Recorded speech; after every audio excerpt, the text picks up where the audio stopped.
issues we're addressing here in the bill is how to deal with stigma, that we need to remove the whole issue of stigma. So at even national and county level, we are mandating the boards to come up with programs of dealing with stigma, removing stigma. And that is very critical because, mental health in a country like Kenya and Africa has always been associated with the evil forces or the unseen forces. We want to change that, rhetoric, that it's a disease like a cough and a cold and malaria. It can be treated. It can just receive the right, kind of help. It is our last generation, that, had these serious issues of stigma that now we have brought, to our current status today.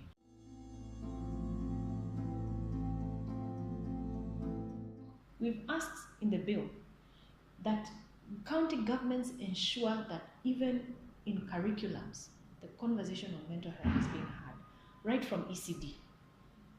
Right from ECD. In fact, we're trying to get a meeting with the CS for education about this issue, on the practicability of it. Because we believe the first preventive measure is through education. And you start it from a very early age.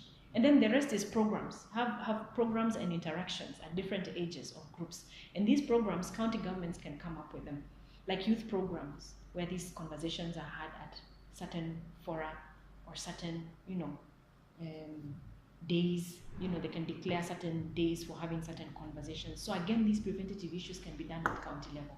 And when we talk about curriculum, part of the issue where we're talking about curriculum is also to begin to teach people from an early age that mental wellness, that balance needs to be created from an early stage.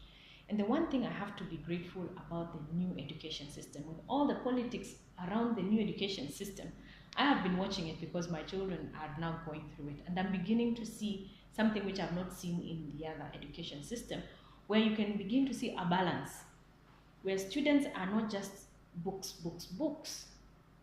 but you can see a balance of books, application, rest and play and talent.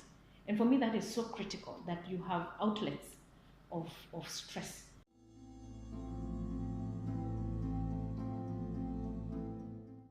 When we have a legislative framework like the one we have here today, that market madman will not be there. Because now we are putting in a framework of how counties then shall deal with mental health before they happen, when they happen, and post. And the post is also critical, because then they can monitor somebody who's been through medication and rehab.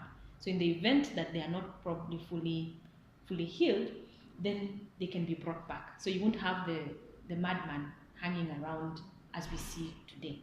That madman hanging around in the market today is a symbol of failure for us as a nation.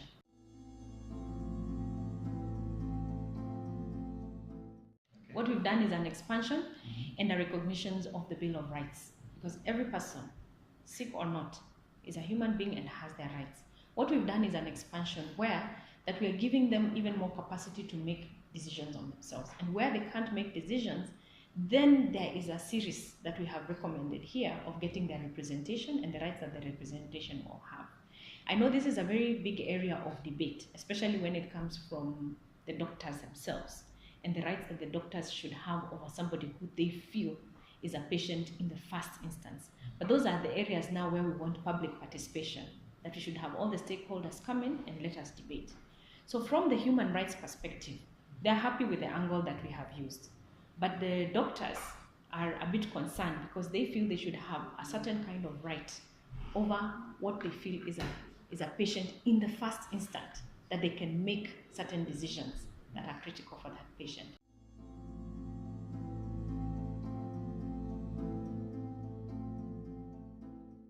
It is the person themselves. Okay. And that's why I'm telling you, the doctors have a bit of a challenge with that, because if you walk into a doctor's hospital today and they feel that you need detention because you can harm yourself, they feel they should be able to make that instance, in the first instant, make a decision to, say, detain you. Human rights say differently. They say, no, I should not be detained if I don't want to be detained. I must have, a series of things to happen. Let me go get a representative or reach out to my representatives, and then from there we can chart a course of treatment. There's that area where now both the human rights and the government and the doctors have sort of taken a separate path. But we need to come back together. The original bill was very particular, giving the power to the doctor to make that decision. Here we have a human rights angle we brought in line with the Constitution. So now here we have to find a middle ground, amongst the stakeholders. Yes.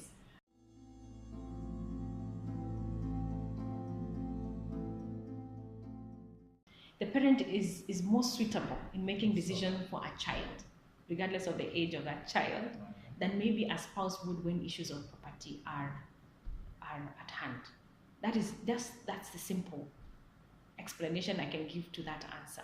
Still, I know this one will be open to a lot of debate and public participation. I expect a lot of feedback on this particular issue. But it's an area that has been abused over and over, and we needed to address it one way or another through a legislative framework. Let's not forget there are other laws that also play in to this. And even if a parent had to be there maybe to answer questions on treatment of, because the bill addresses mostly treatment of. Yes. Yeah, not now that other end of it. But I'm sure in a court of law where a parent has to handle treatment of a child who is old enough to own property, it may not necessarily extend to where the property is concerned, because the courts will know how to handle such a situation. So I don't think it will play out as complex as you have made it, but in this particular case where the bill is concerned, we are talking about treatment, especially. And there are other laws that play alongside, like the penal code. They all play alongside with what we have here as the mental health bill, and they have to be read, concurrently.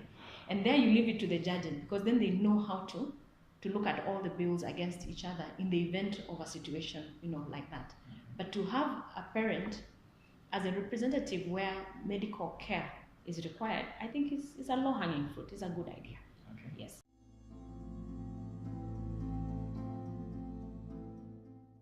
Mental health today is a disaster. Let's call it as it is. It is a disaster. It's time we get this framework on board.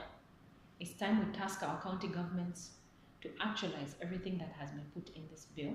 It's for the benefit of all Kenyans, you and me. This bill does not belong to a doctor or a medical practitioner. It belongs to Kenyans. And I'm seeking all support, and I want as much conversation as possible around mental health, because even as we discuss the bill, we are also removing stigma. The more we discuss legislative framework, the more we discuss these challenges around mental health, the more we are fighting the stigma. And that is that's the first space in dealing with mental health. So what I need from Kenyans right now is areas of improvement, any suggestions, any ideas on any other areas that we've not touched on. This is the time to bring them on board so that then we can improve the bill and make it as wholesome as possible.